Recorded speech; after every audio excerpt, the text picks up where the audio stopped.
The H. Fisher and Sons store started over 100 years ago, in 1922. We're finding more and more evidence that the store originally started along Pine and Saint Laurent, and then eventually made its way to this brick and mortar here. It was started by two Eastern European Jewish immigrants, Harry Fisher and his wife, and initially they lived above the shop, upstairs, which I can always show you after. And when they passed away, their son, Mitch Fisher, took it over. When he passed away in the 90s, his wife, Esther Fisher, took it over.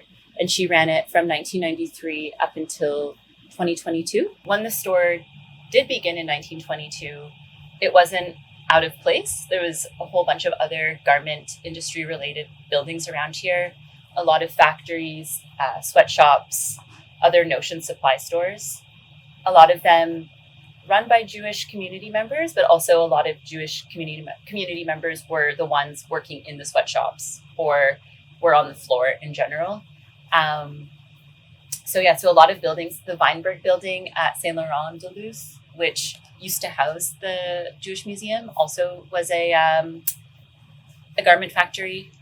Where the museum is now located up at 5220, our main site, was also a garment factory. So a lot of these buildings along here have a really rich history of being a part of this larger industry. Unlike a lot of other sort of heritage spaces in Montreal and elsewhere, we're not recreating something. We're not, creating a sort of like Disney type experience. This is all very authentic. When we moved into the shop earlier this year, everything what you see, everything is how it was since the store closed and for years before. We just have a lot of things for people to look through. Of course, we have all these zippers, all the bolts of fabric here that would have been on purchase. Even these old newspaper clippings that Esther kept where the store was mentioned. Of course, she worked a lot with fashion schools and young fashion designers. I think it's just a very sensory experience as well as a learning experience, and it's a great way for people to feel history, to touch it, to see it with their own eyes.